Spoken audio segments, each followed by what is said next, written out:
রবিবার সাত সকালে বীতিকার ফোন। স্বামী পুত্র সমবিবাহারে ছেলের ভাবির শ্বশুর বাড়িতে আসছে বীথিকা। আজই 10টা নাগাদ। শুভেন্দু নন্দিতার সঙ্গে কি যেন জরুরি দরকার আছে। তন্নিষ্ঠাই টেলিফোনটা ধরেছিল। পল্টন সহ বীথিকার হঠাৎ আগমনের কারণটা অনুমান করার চেষ্টা করছিল সে। কি হতে পারে? ছেলে চাকরিটা পেয়ে গেছে বলে মিষ্টি খাওয়াতে আসছে। সেজন্য তো বাবা মাকেই ও বাড়িতে নেমন্তন্ন করতে পারে। ছেলে 20,000 থেকে 30,000ই হয়ে গেল বলে প্রত্যাশা কিছু বাড়ল কি? খাট যখন দিচ্ছ ওই 6/7 কেন 12/14ই কিনো।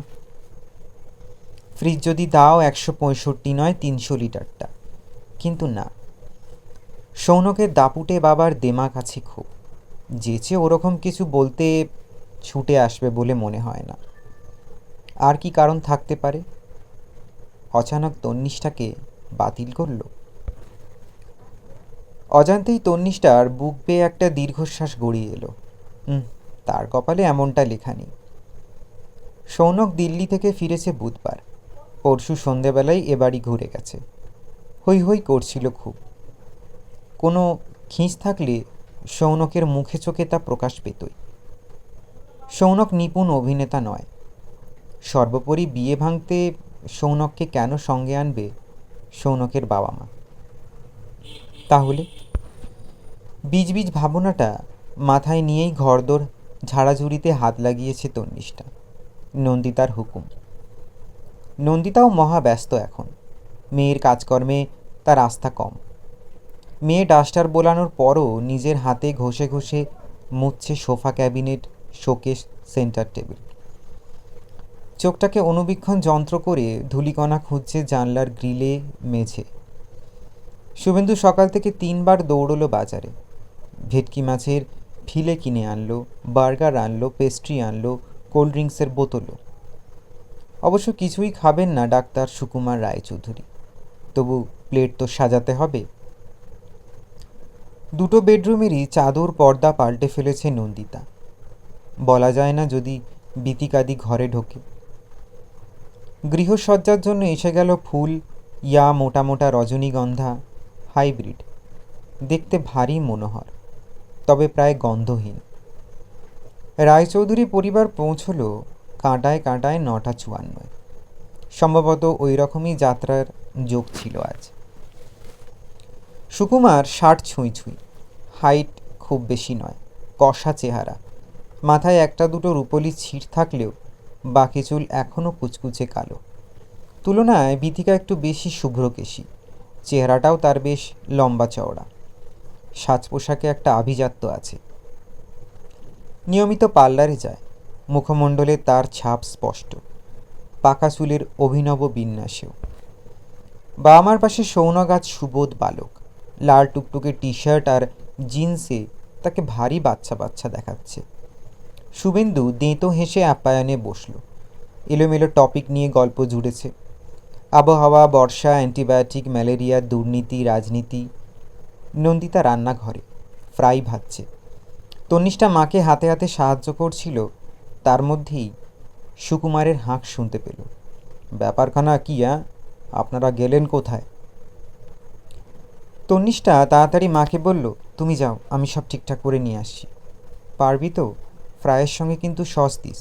হ্যাঁ রে বাবা হ্যাঁ, আমি কি একেবারেই অলবড্ডি? খাবারের প্লেট সাজিয়ে কমলার হাত দিয়ে পাঠিয়ে দিল তন্নিষ্ঠা। নিজে এসেছে কোল্ড ড্রিঙ্কসের ট্রে নিয়ে। বসার আগে সৌনককে আরও একবার টেরচা চোখে দেখল। তার নিজের পরনেও আজ টুকটুকে লাল পিওর সিল্ক। সুকুমার যথারীতি গাঁয়ে গুঁয়ে শুরু করেছে। অনেক সাদাসাদির পর শুধু ফ্রাইটুকু তুলে নিল। বীথিকার মিষ্টি বারণ, মিষ্টিতেই লোভ। পেস্ট্রিতে কামড় বসিয়েছে সে। সৌনক প্রায় এবারেরই ছেলে। সে পুরো প্লেটই টেনে নিল কাছে। ছোট্ট ছোট্ট চুমুক দিচ্ছে কোল্ড ড্রিঙ্কসে। ফিশ ফ্রাই চিবোতে চিবোতে সুকুমার কাজের কথা পারল। বুঝলেন শুভেন্দুবাবু, আমার ছেলেটি তো আপনাদের মহা ঝামেলায় ফেলে দিল। কেন, কি হলো? ওই যে চাকরিটা পেয়ে গেছে, ওই নিয়েই তো ঝঞ্ঝাট। ওকে জয়েন করতে হবে। টেন্টেটিভলি যা ঠিক হয়েছে অগস্টের গোড়ায়। নন্দিতা বলল, হ্যাঁ জানি তো, সৌনক বলেছে। ওটা নিয়েই তো কাল বাবুই ওর মার কাছে খুব কাঁই কাঁই করছিল। অগস্টে জয়েন করলে নভেম্বরে নাকি আর বিয়ে করতে আসতে পারবে না। এলেও কোনো মতে 3 দিনের ছুটি নিয়ে উড়ে আসবে, উড়ে ফিরবে, ব্যাস। নামি কোম্পানি তো, ওরা বিয়ে টিয়েকে আমল দেয় না। ওটাই যে একমাত্র কারণ তা নয়। বিথিকা ফিসফিস হাসছে, ছেলের দিকে তাকিয়ে চোখ টিপল। কিরে বাবুই, আসল কারণটা বলবো? সৌনক কাঁধ ঝাঁকালো। বিথিকা নন্দিতার দিকে তাকিয়ে বলল, বাবুই, তোমার মেয়েকে না নিয়ে কলকাতা ছেড়ে নড়তে রাজি নয়। নন্দিতা এখনও পুরোটা বুঝতে পারেনি, বলল, তো? শুভেন্দু হেসে ফেলল। বিয়েটা আপনারা এগোতেই চাইছেন, তাই তো? কিন্তু দাদা, আপত্তি তো আপনাদেরই। হ্যাঁ? সুকুমার মাথা চুলকোল। কিন্তু ছেলে এমন বায়না জুড়েছে। ওর কথার অবশ্য যুক্তিও আছে। একা একা ওখানে ও খুব লোনলিও ফিল করবে। তাই আমি প্রায়শ্চিত্তের বিধানটার কথা ভাবছিলাম। তন্নিষ্ঠা ক্রমশ হাঁ হয়ে যাচ্ছিল। সৌনকের মনে এই বাসনা ছিল? কই পরশুও তো একবারও বলেনি। চাপা একটা অস্বস্তিও হচ্ছিল তন্নিষ্ঠার। কেন অস্বস্তি? সুকুমার বলে চলেছে, আমাদের বাড়ির পুরোহিতের সঙ্গে কাল রাতেই টেলিফোনে কথা বলেছি। সে বলল হয়ে যাবে। ষান্মাসিক কাজ তো করা হলো, সেটাই তো অনেকটা অশৌচ খণ্ডে দিয়েছে, more than 50%। So we can fix a date at Shraban, 17ই জুলাই। সম্ভবত 2রা শ্রাবণ পড়ছে। ওই ডেটটা আমার খুব পছন্দ। নন্দিতা বলল, মানে আর মাত্র 1.5 মাস? খুব প্রবলেম হবে। বিথিকা বলল, ঘাবড়াচ্ছ কেন নন্দিতা? তোমার তো মোটামুটি আয়োজন সব করাই আছে। শুভেন্দু বলল, তা আছে, কিন্তু এত তাড়াতাড়ি বিয়ে বাড়ি খাওয়া, খাট টাটগুলোও এখন অর্ডার দেওয়া হয়নি। নন্দিতা ঝটপট বলে উঠল, বাড়ি নিয়ে সমস্যা হবে না। ও বাড়ি যদি নাও পাই অন্য বাড়ি নেব। তিন্নিকে নিয়ে বেরিয়ে পড়তে হবে। খাট, আলমারি, ফ্রিজ টিজ এখনই বুক করে দিলে 1.5 মাসে কি পাবো না? এই নন্দিতা, তুমি ওসব নিয়ে দুশ্চিন্তা করছো কেন? আমি তো অন্য কথা ভাবছিলাম। কি বিথিকাদি, তুমি যদি ফার্নিচার আদৌ না কেনো, মানে এখান থেকে না কেনো, দিল্লিতে আমরা 2 বেয়ানে গিয়ে ওদের সংসার সাজিয়ে দিয়ে আসবো। তখন তুমি ওখান থেকে যা প্রাণ চাই কিনো। মিছিমিছি এখান থেকে সব প্যাক করে পাঠাবে, তার ট্রান্সপোর্টেশন খরচা নেই। এটা বরং অনেক ইকোনমিক হবে, প্র্যাকটিক্যালও হবে। দিল্লিতেও খুব সুন্দর সুন্দর ডিজাইন পাবে। বলতে বলতে তাকিয়েছে তন্নিষ্ঠার দিকে। তুমি কি বলো, আমার আইডিয়াটা খারাপ? তন্নিষ্ঠার শ্রবণেন্দ্রিয় প্রায় অসাড় হয়ে গেছে। কোনো ক্রমে মাথা নাড়ল শুধু। তন্নিষ্ঠার মুখ দেখে বিদিকার বুঝি সন্দেহ হলো। জিজ্ঞেস করল, তোমার কি শরীর খারাপ নাকি? কষ্ট করে ঠোঁটে হাসি টানল তন্নিষ্ঠা। না, মানে একটু। সুকুমার বলল, যাও তুমি ঘরে গিয়ে রেস্ট নাও, এসব ট্রিভিয়াল কথায় তোমায় থাকতে হবে না। তন্নিষ্ঠা উঠে পড়ল। বিদিকা ভুল বলেনি, সত্যিই শরীরটা কেমন যেন আনচান করছে। জীব বিস্বাদ, পৃথিবী ধোঁয়া ধোঁয়া। কিন্তু কেন এমন হচ্ছে? সৌনকের সঙ্গে তার বিয়ে হবে এ তো জানা কথাই। হঠাৎ বিয়েটা এগিয়ে আসায় কি এমন মহাভারত অশুদ্ধ হয়ে গেল? ঘরে এসে খাটের বাজুতে হেলান দিয়ে সবে বসেছে তন্নিষ্ঠা। সৌনক হাজির। পর্দা টান করে দরজা একটু যেন ভেজিয়ে দিল। চেয়ার টেনে বসেছে পাশে, গোঁপ নাচিয়ে হাসছে।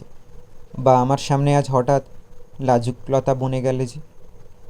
তন্নিষ্ঠা চেষ্টা করেও হাসতে পারল না। খাটের ওপর আলগা পড়ে থাকা তন্নিষ্ঠার হাতখানা হাতে তুলে নিল সৌনক। মণিবন্ধে মৃদু চাপ দিল। পালস বেশ এটা ঠিক দেখছি। নার্ভাস লাগছে? তন্নিষ্ঠার গলার কাছে কি যেন আটকে যাচ্ছে, শব্দ ফুটছে না। সৌনকের ঠোঁটে মুচকি মুচকি হাসি। বিশ্বাস করো, আমার ট্রু ফিলিংটা আমি মাকে জানিয়েছি। পরশু বাড়ি ফিরে আমি ভেবে দেখলাম তোমায় ছেড়ে দিল্লিবাস আমার পক্ষে অসম্ভব, একদিনের জন্য। সে তুমি আমাকে হ্যাংলা ভাবতে পারো, এনিথিং ভাবতে পারো। মোরওভার আরও একটা চিন্তা আমায় মাথায় রাখতে হচ্ছে। কি বলো তো? তনিষ্ঠা শুকনো চোখে তাকালো। কি? What will happen to our honeymoon? Company 3 দিনের ছুটি দেবে কি না তাই ভেবেই হৃদকম্প হচ্ছে। তারা আমায় 10 দিনের জন্য উড়ে বেড়াতে দেবে? ইম্পসিবল। বিয়েটা নভেম্বরে হলে হানিমুনটাই চৌপাট হয়ে যেত। সৌনকের হাত থেকে হাতটা আলতো করে ছাড়িয়ে নিল তন্নিষ্ঠা, বলল, হুম। সৌনক চেয়ার আর একটু কাছে টানল, আরও ঘন স্বরে বলল, তাহলে আমরা হানিমুনে যাচ্ছি কোথায়? নভেম্বরে তো কোনো প্রবলেম ছিল না, যেখানে ইচ্ছে যাওয়া যেত, কিন্তু শ্রাবণের ক্ষেত্রে জায়গা চুজ করা মুশকিল। জঙ্গলে চলবে না, পাহাড়ে চলবে না।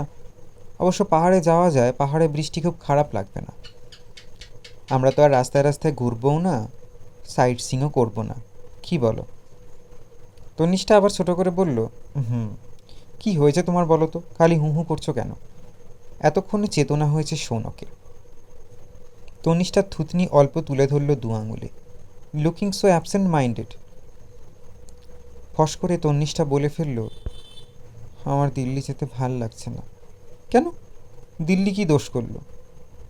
আমার ইচ্ছে করছে না। অনিচ্ছের একটা কারণ তো থাকবে। কারণটা যদি তন্নিষ্ঠাই ঠিক ঠিক বুঝতো এই মুহূর্তে, শুধু টের পাচ্ছে একটা অচেনা দুঃখ কুনকুন করছে বুকে। ঢোক গিলল তন্নিষ্ঠা। দিল্লি গেলে আমার কলেজের চাকরির কি হবে? সে তো এখনো পাওনি। অগস্ট সেপ্টেম্বরেই তো ইন্টারভিউ। তনিষ্ঠা মরিয়া গলায় বলল, ও, এই জন্যই মন খারাপ? ঝট করে উঠে তন্নিষ্ঠার নাকে নাক ঘষে দিল সৌনক। একেবারে বোক্কা মেয়ে। দিল্লি গেলে তোমার তো আরও ভালো হলোই। স্লেট প্লেট গুলি মারো, কোথায় রায়গঞ্জ কি ধূপগড়িতে চাকরি পাবে তার ঠিক আছে? ওখানে তোমার সারা দিন অখণ্ড অবসর, নেট ফেটে লড়ে যাও। দিল্লিতে আচ্ছা আচ্ছা টিউটোরিয়াল আছে, ওরা নোট দিয়ে তোমাকে একেবারে চোস্ত বানিয়ে দেবে। আর নেট যদি নাও লাগে, কুছ পরোয়া নেই, টুস্কি বাজালে দিল্লিতে স্কুলের চাকরি পেয়ে যাবে। এই তো আমার পিস্তুতো বোন, আমারই বয়সী, বিয়ে করে দিল্লি গেল। একটা কার্ড বেকার ছিল, ওখানে ড্যাং ড্যাং করে স্কুলে ঢুকে গেছে। 6000+ পায়। মন্দ কি বলো হাত খরচা হিসেবে? তনিষ্ঠা নিচু স্বরে বলল, হুম, তা বটে। আরও একটা প্র্যাকটিক্যাল ব্যাপার আছে ওখানে। এখানে না থাকার কি সুবিধে জানো? এখানে চাকরিটা জুটলেও তোমার ক্যাডাভেরাস অবস্থা হতে পারে। ইউ নো মাই পিতৃদেব, তিনি কেমন গোঁড়া ধরনের লোক তুমি জানো। আমার মা একসময় কলেজে চাকরি পেয়েছিল, বাবা অ্যালাউ করেনি। বলেছিল ঘর সামলাও, ছেলেটাকে মানুষ করো। অফকোর্স বাবা এখন অনেক চেঞ্জড ম্যান, সম্বন্ধ করে ব্রাহ্মণ বদ্যি বিয়ে দিচ্ছে, শুধু তোমাকে আমার আর মার পছন্দ হয়েছে বলে। কালা সৌজটা পর্যন্ত ঝেড়ে ফেলল। স্টিল, বিয়ের পরে পরেই তোমার চাকরি নিয়ে সুকুমার রায়চৌধুরী কী রিয়াক্ট করবে প্রেডিক্ট করা কঠিন। তুলনায় দিল্লাতে তোমার টোটাল আজাদি, মাথার ওপর গার্জেন গিটি নেই, কেউ ফালতু জ্ঞান মারান নেই। তুমিও মস্তিতে চাকরি করবে, আমিও মস্তিতে চাকরি করব। সৌনক গাল টিপল তন্নিষ্ঠা। আরে বাবা, আমি তোমাকে টোটাল স্বাধীনতা দিয়ে দেবো, খুশি? এবারে হাসো।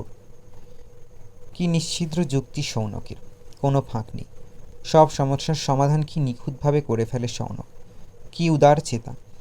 কত অবলীলায় স্বাধীনতা দান করে দিল ভাবী স্ত্রীকে। তন্নিষ্ঠা ম্লান হাসল, কিংবা হাসল না। সৌনকের ওরকমই মনে হলো।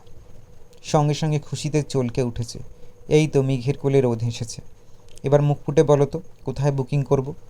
মেয়েরা তো বেশিরভাগ শুনেছি সি সাইড লাইক করে। তুমিও কি সেই দলে? বলো বলো বলো। ঝোড়ো হাওয়ার ঝাপটা দিচ্ছে সৌনক। অসহায় সুপুরি গাছের মতো দুলছে তন্নিষ্ঠা। নিরক্ত স্বরে বলল, এক্ষুনি জানাতে হবে? বললে ভালো হয়।